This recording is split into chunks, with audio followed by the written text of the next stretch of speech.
Béatrice, qu'est-ce qui vous a fait choisir d'être vétérinaire à domicile? Bah, en fait, ce qui m'a fait choisir d'être vétérinaire à domicile, il y a 2 choses. Il y a la vie en elle-même, qui m'a un peu obligée à avoir un emploi du temps plus souple, voilà. Parce que d'une part, à un moment donné, de ma vie, j'ai fait un burn-out et d'autre part, j'ai dû, accompagner, une de mes filles, et pouvoir être beaucoup plus présente, voilà. Ce qui fait que ce mode, d'exercice, à domicile, me permettait en fait, de pouvoir, travailler sans être tiraillée entre le perso et le professionnel. Et puis d'autre part, la relation à domicile est quelque chose qui me plaît bien, la relation avec, la personne et avec l'animal dans son milieu. Voilà. C'est sûr que ça doit rajouter des informations supplémentaires, hein, par rapport au fait s'il venait dans un cabinet, par exemple. Exactement, puisque là, en fait, on arrive à percevoir l'ensemble, puisque dans le cabinet, l'animal est souvent en stress, donc son comportement, que ce soit chat ou chien, est pas forcément le même. Et puis, voilà. Et puis là, c'est vrai que c'est super d'être à chaque fois, je suis accueillie par les chiens, comme si j'étais, une copine de la famille, j'adore. Les chats, ça dépend desquels, hein. Il y en a, c'est pareil et d'autres moins. J'imagine. Comment en êtes-vous arrivé à conseiller les fleurs de bac pour les animaux?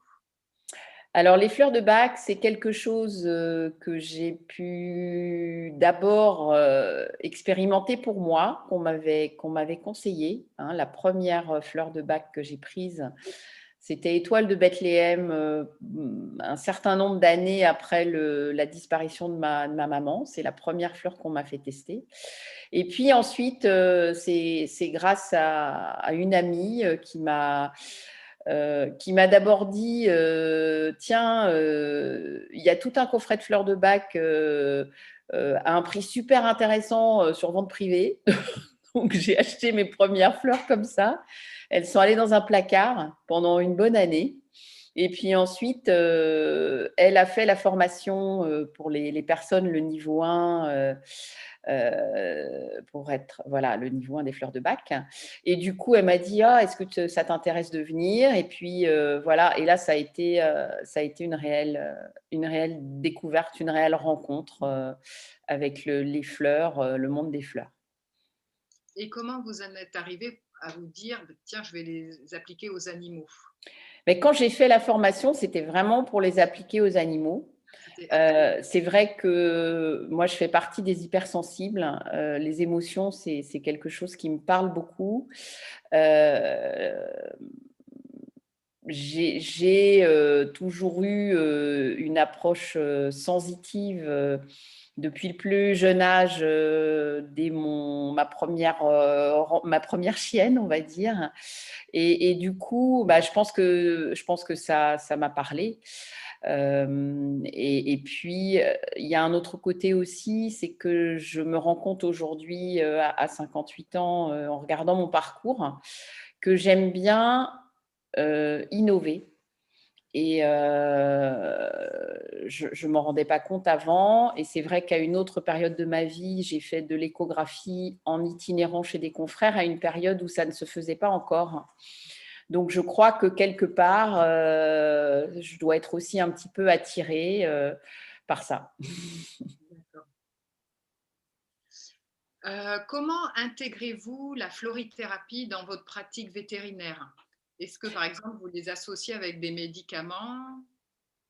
Alors, je peux en effet, l'associer avec des médicaments. Je peux faire aussi, des consultations qui sont, que sur les états émotionnels. Mais c'est vrai que l'avantage des élixirs floraux, c'est qu'on peut en fait, les associer avec tout type, de médicaments, que ce soit pour l'humain, ou l'animal, hein, sans effet secondaire.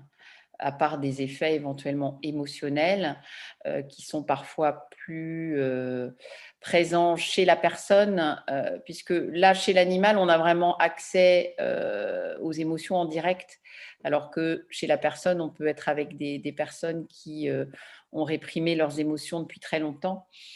Et du coup, il y a au démarrage, c'est un petit peu, ça peut parfois provoquer un déséquilibre au début parce qu'elles n'ont jamais, on va dire, ouvert cette porte-là.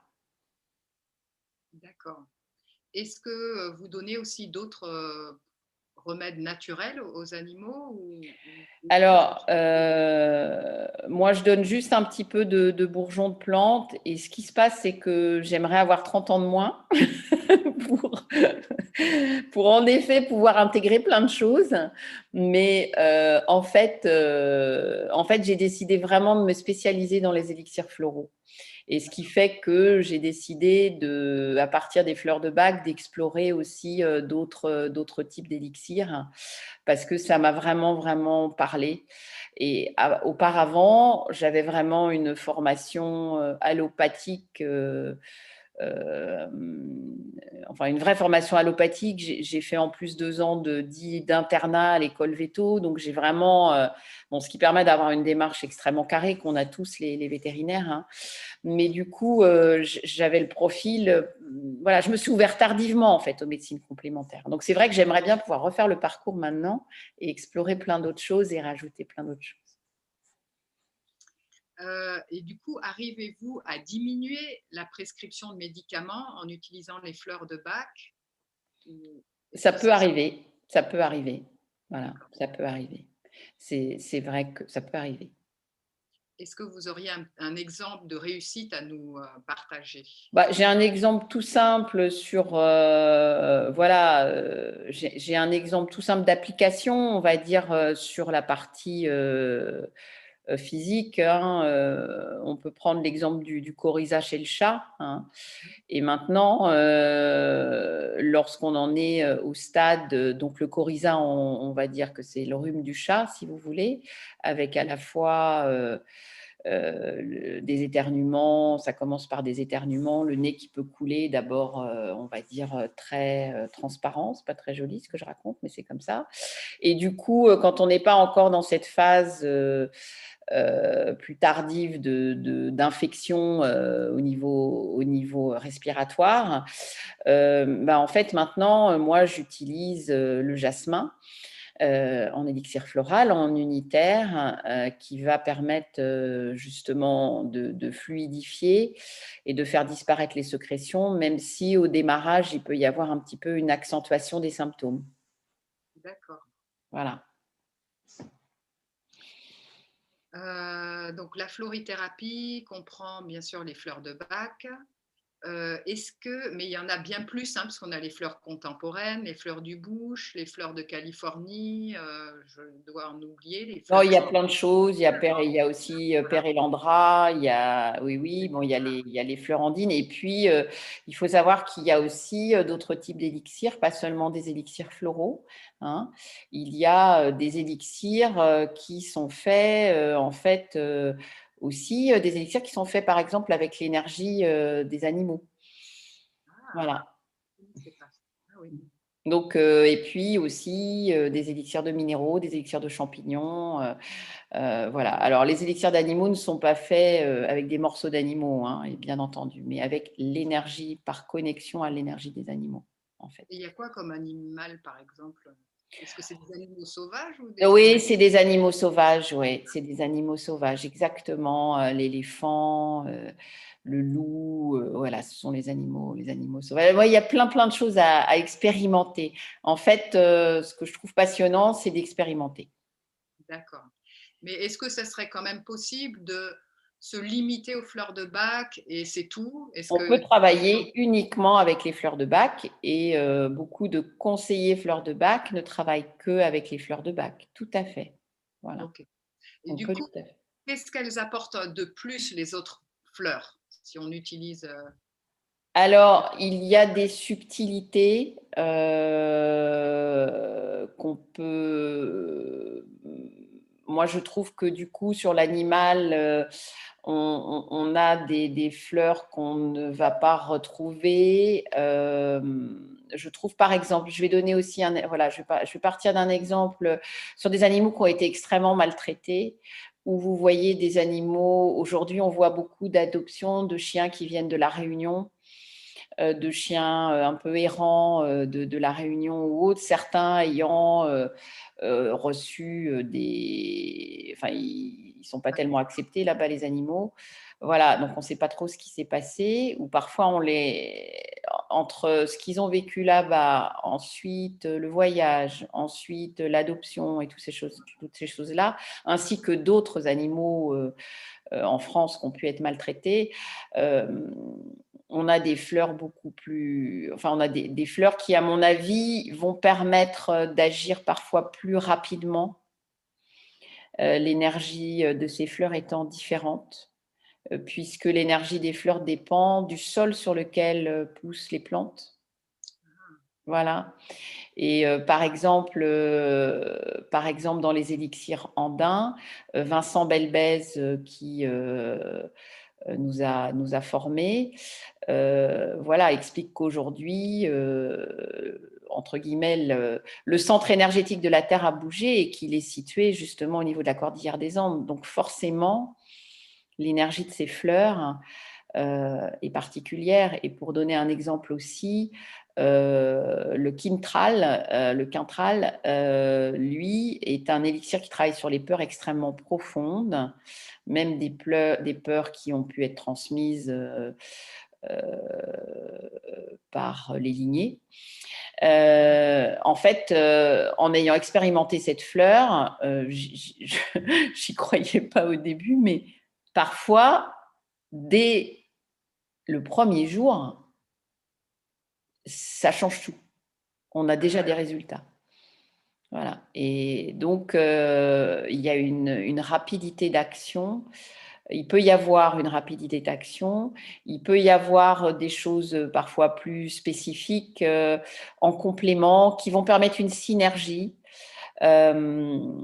Voilà, mais maintenant c'est difficile pour moi de comparer puisque je travaille avec tout. J'ai peut-être oublié par rapport à quand je pratiquais que avec les fleurs de Bach, hein, mais on peut tout à fait travailler que avec les fleurs de Bach. Donc, pour la personne qui est intéressée à soigner ou prendre soin de son animal avec les fleurs de Bach, elle va observer son animal, elle va choisir un ou plusieurs élixirs. Oui. Est-ce que vous pouvez nous rappeler au niveau de la durée, de la fréquence d'utilisation des élixirs? À quel Ouais. moment? Déjà, ce que je tiens à dire, la première chose que je tiens à dire, c'est que j'ai beaucoup de gratitude envers le docteur Bach qui a mis au point cette méthode et cette méthode qui permet de rendre autonomes en fait les personnes qui peuvent, comme vous le dites, elles-mêmes faire un composé floral, voire même elles-mêmes faire des élixirs puisque ce sont des infusions solaires de plantes sauvages. Voilà. Alors ensuite, ce qu'il faut savoir en effet, c'est que leur mode d'action est vibratoire et qu'il est donc important qu'il y ait une répétition de l'information qui va être transmise à l'humain ou à l'animal. D'où l'intérêt, chez l'humain, on donne au minimum, en moyenne, on va dire 4 fois par jour, hein. Et chez l'animal, on va donc avoir à le mettre dans l'eau de boisson et dans l'alimentation de manière à ce qu'il ait pu recevoir plusieurs fois par jour, en fait, l'information. On peut aussi le mettre par voie cutanée sur la peau. Et on peut aussi pulvériser dans l'air du spray, par exemple, avec le composé de secours, que ce soit la Rescue ou l'assistance de Deva, ou d'autres composés de secours, puisqu'il y en a un peu dans toutes les gammes. On peut très bien, si on part en voiture, le pulvériser aussi dans l'habitacle et dans la cage. Donc ça pour la fréquence. Concernant la durée, elle est quand on veut en effet travailler en profondeur sur le terrain de l'animal et sur un symptôme. il va falloir au moins 3 semaines de traitement. 3 semaines, 1 mois, c'est la durée du flacon de 30 millilitres qu'on prépare en composé personnalisé. Il faut savoir que 3 semaines, c'est la durée du renouvellement cellulaire. Donc, je pense que ça n'est pas un hasard.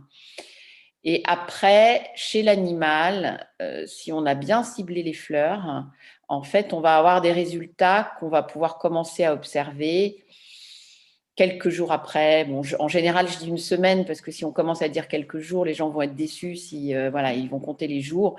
Mais c'est vrai qu'au bout d'une semaine à peu près, à la fois si on a bien ciblé les fleurs, à la fois aussi, et ça c'est par l'expérience, parfois, ça dépend aussi dans l'émotionnel, par exemple dans les peurs, si la personne est extrêmement craintive, on va avoir un moins bon résultat ou plus lent, parce qu'en fait, il y a l'effet miroir avec l'humain, avec le compagnon, le gardien de l'animal. Et donc, on sera peut-être amené, parfois je le propose d'emblée ou pas, en fonction des personnes, à faire aussi une préparation pour la personne. Puisqu'en fait, il y a vraiment cet effet miroir. D'accord.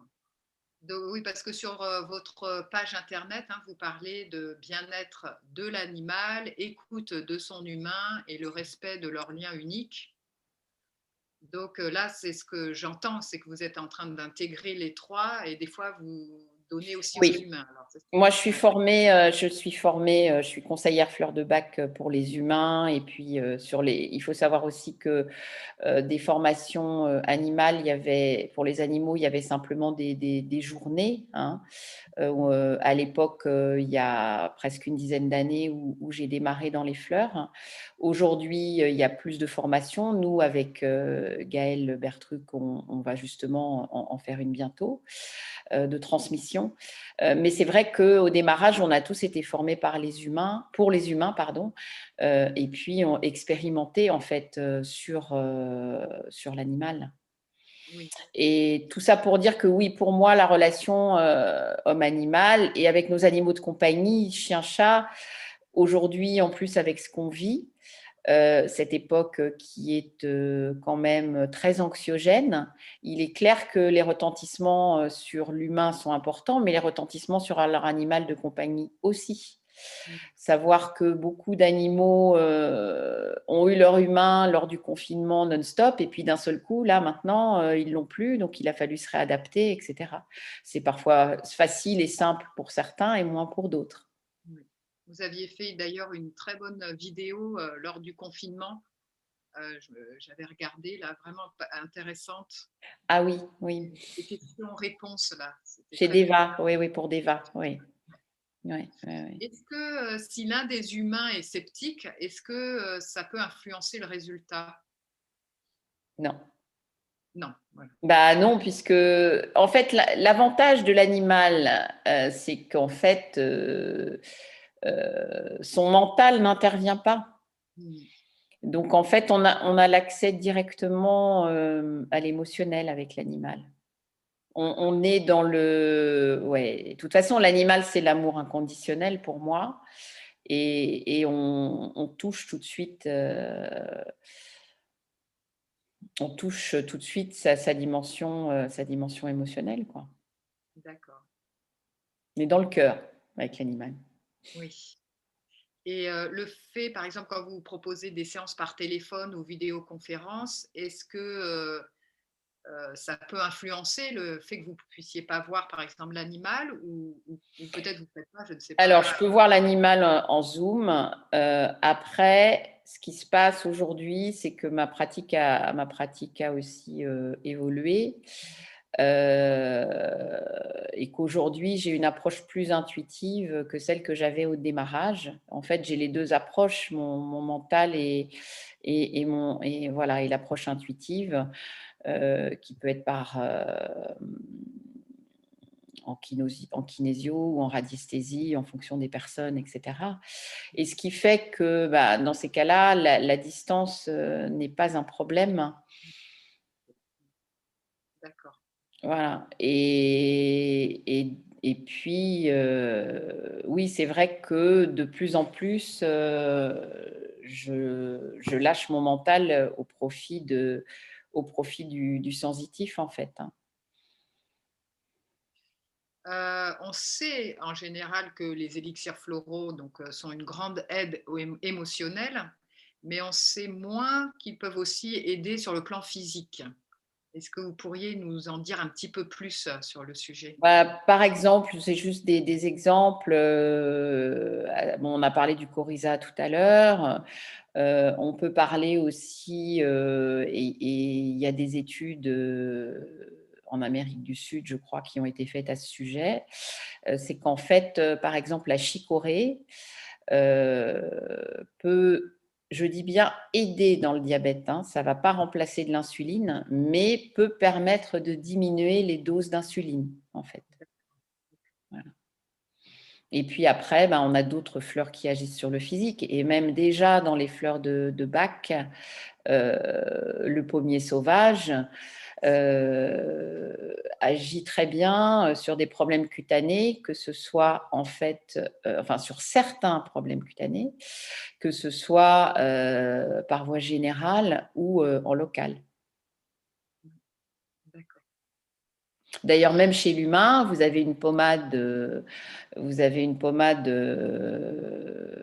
assistance chez Deva, une pommade de rescue dans les fleurs de Bach, dans laquelle est intégré le pommier sauvage, plus toute la partie stress, hein. Donc, parfois, quand on a des douleurs, vous voyez, dorso-lombaires notamment, on peut appliquer cette pommade et on a tout de suite un mieux-être, hein.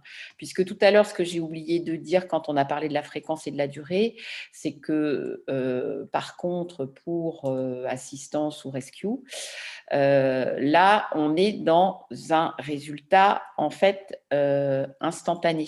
On est dans de l'aigu. Voilà, on est dans du stress aigu.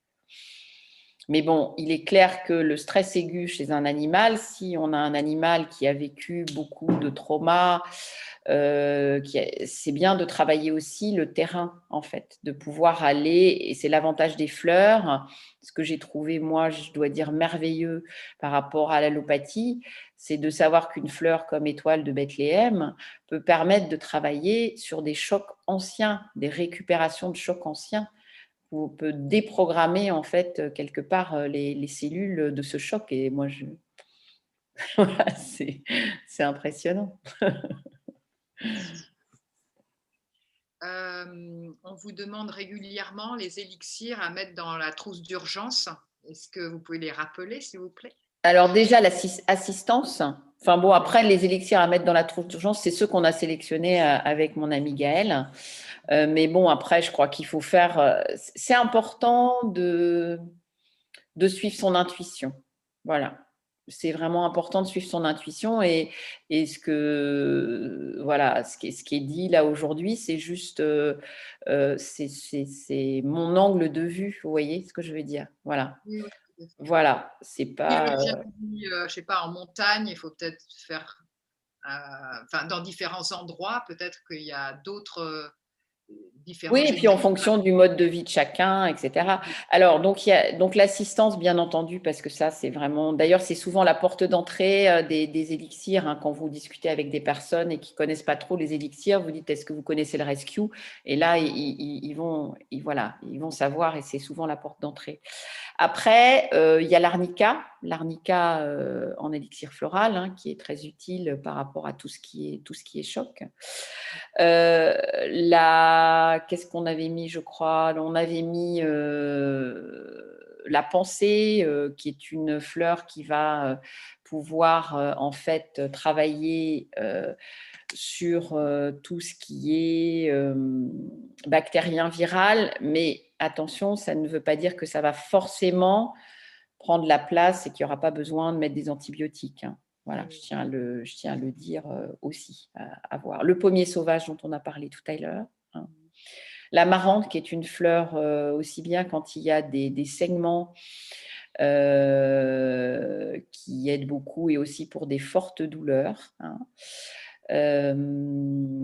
Qu'est-ce que j'ai d'autre?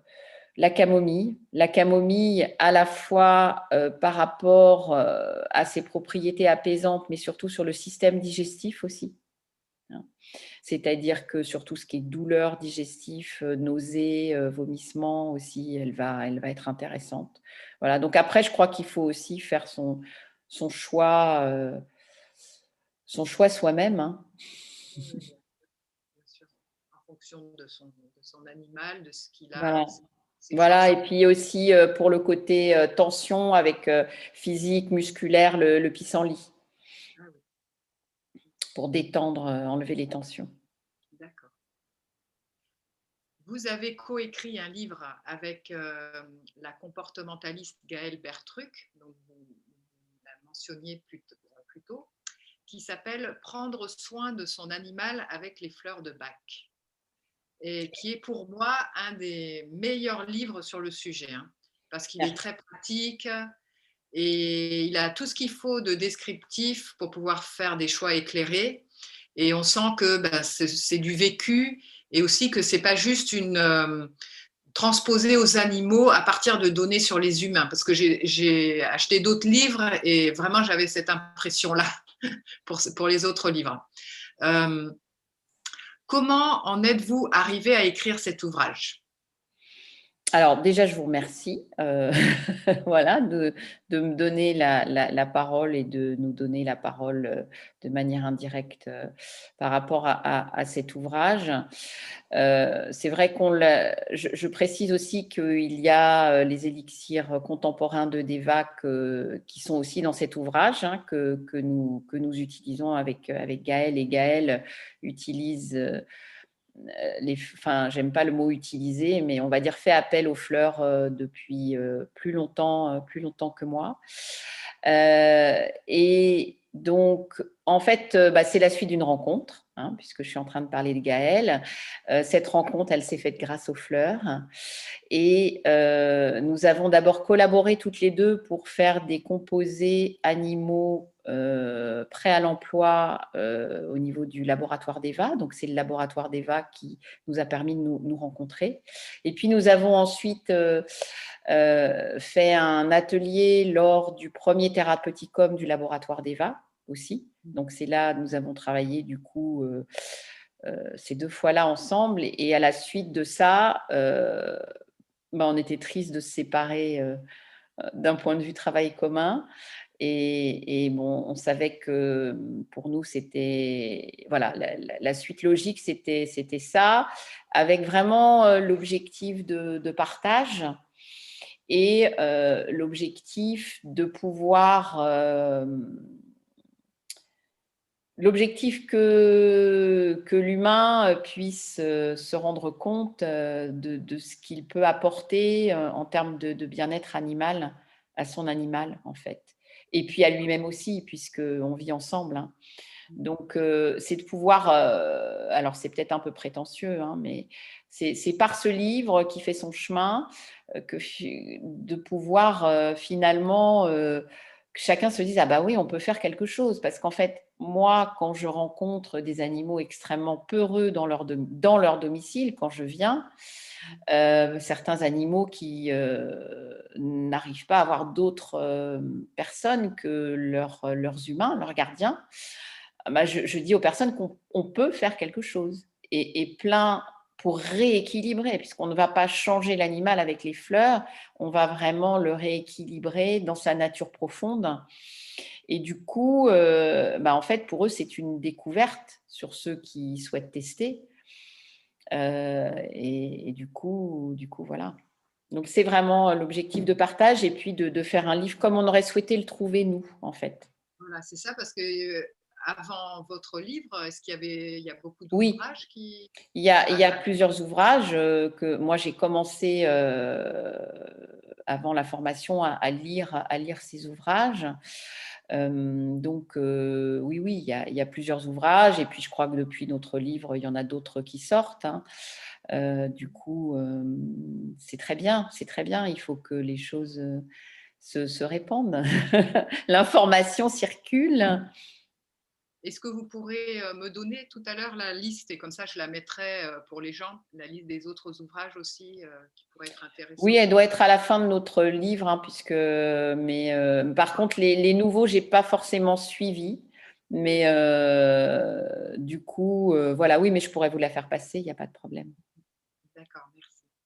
Et avec Gaël, est-ce que des fois vous aviez quelques différences de perspective vu que vous n'avez pas le même En fait, honnêtement, avec Gaël, c'est une vraie rencontre. C'est comme avec les fleurs. Et en fait, on a vraiment écrit tout ce livre à quatre mains, c'est-à-dire que on a tout écrit ensemble. Et en fait, bon, je vais dire que nos approches peuvent être complémentaires, mais on a toujours été on a toujours eu la même façon d'envisager les choses et, euh, et une grande complicité et vraiment, ouais, une grande connexion et une même façon d'envisager les choses en fait. D'accord. Donc non, c'est une super belle aventure ce livre. Ça a été un vrai bonheur de partager cette écriture commune. Voilà, et puis quelque chose d'incroyable aussi, parce que j'aurais jamais imaginé un jour écrire un ouvrage. Ouais. En tout cas, il est réussi. Merci. Est-ce que la florithérapie est souvent utilisée par les vétérinaires aujourd'hui?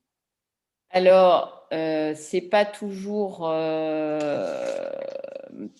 On va dire qu'aujourd'hui, l'ouverture sur les médecines complémentaires ou dites alternatives, enfin, il y a plein de mots différents. Chez les vétérinaires, on va dire que ça fait son chemin. Mhm. Mais en tout cas, c'est vrai que nous, on est proche d'une démarche comme proche de l'homéopathie. Vous savez, aujourd'hui, malheureusement, l'attitude face à l'homéopathie. On rencontre la même chose chez les vétérinaires. Voilà. Donc, en fait, c'est difficile de. En tout cas, il y en a qui pratiquent. Après, pour savoir qui pratique, c'est pas très évident. Alors aujourd'hui, il y a une association de vétérinaires qui s'appelle l'AVMCV. Voilà, je vais vous redire parce que c'est l'association des vétérinaires en médecine alternative et complémentaire, qui a donc un site avec un annuaire. Euh, c'est surtout par rapport à l'ostéopathie, la phytothérapie, la gémothérapie. La florathérapie, aujourd'hui, il n'y a pas réellement d'annuaire de vétos qui la pratiquent. Donc après, très souvent, elle est complémentaire avec, en effet, soit les ostéopathes utilisent les fleurs depuis longtemps, hein, comme en humaine, hein, en même temps que leur pratique. Donc après, il faut se renseigner en direct, en fait. Oui, oui, d'accord. Et pour finir, quel message important souhaiteriez-vous communiquer aux personnes qui nous écoutent? Alors, le message important, c'est d'observer leur animal s'ils veulent donner des fleurs. Après, ce qu'il faut savoir, c'est que parfois, on n'a pas forcément le recul, puisqu'on est dans la situation, on est dans le système. Donc, parfois, si on n'y arrive pas tout seul, en pleine autonomie, ne pas hésiter à faire appel à un conseiller fleur de bac ou quelqu'un qui est un florathérapeute, enfin peu importe le nom, mais quelqu'un qui travaille avec les fleurs et qui aura ce recul par rapport à la situation. Mon autre message dans les choses qui me tiennent à cœur, moi je suis très sensible à l'accompagnement de fin de vie. D'autant plus que je l'ai pratiqué en cabinet, que je la pratique aujourd'hui à domicile, que c'est quelque chose vraiment de, comment dire, ben, d'important. Ce moment-là, il est important pour les personnes, pour les séquelles que ça peut laisser au niveau des personnes. Et ce départ de chaque animal, voilà, ce qui est bien triste pour nous, c'est qu'ils aient une durée de vie beaucoup plus courte, hein, puisqu'ils nous confrontent à la mort. Et en fait, les fleurs sont d'un super accompagnement pour cette ultime séparation physique, en tout cas, puisque nous restons liés avec nos animaux qui sont partis pour moi. Donc voilà, c'est de penser que les fleurs sont là pour aider pour ça. Voilà, et que c'est un petit peu ce message-là. Bon, c'est pas un message forcément très joyeux, mais sinon, mais c'est pour moi vraiment quelque chose d'important. Voilà, c'est toujours quelque chose d'important. On en parle un petit peu dans le livre, hein, d'important, d'émouvant et puis surtout qui va pour la suite de la relation de l'humain avec l'animal, il va y avoir vraiment des impacts forts. Donc, c'est vraiment important de pouvoir soit guérir ce moment-là, soit le préparer et de faire tout ça dans une certaine justesse. Pour l'animal et pour l'humain. Pour les deux. Pour les deux, puis pour l'humain qui va rester. Pour l'humain qui va rester, qui va peut-être reprendre un animal après. Donc ça, c'est quelque chose d'important. Et puis après, c'est aussi d'expérimenter sur soi. En donner à l'animal, ok, mais c'est bien d'expérimenter sur soi. Et on n'est pas forcé de faire un composé, on peut prendre des fleurs à l'unité et puis voir ce qui se passe dans son corps aussi. Hein. Vraiment, c'est important de pouvoir en fait essayer, je dirais, de lâcher le mental, hein, puisque nous, on est un peu trop formaté là-dessus. Mais de se dire, oui, telle fleur va faire ça, bah, c'est de voir ce que la fleur va faire dans le corps, hein, au fur et à mesure. Oui. D'expérimenter, quoi. Le message, c'est ça, c'est expérimenter. Voilà, comme disait le docteur Bach, ouais. Très bien, merci beaucoup Béatrice. Je vous en prie, merci à vous Isabelle. À une prochaine fois, j'espère. Oui, avec grand plaisir. Voilà. Merci.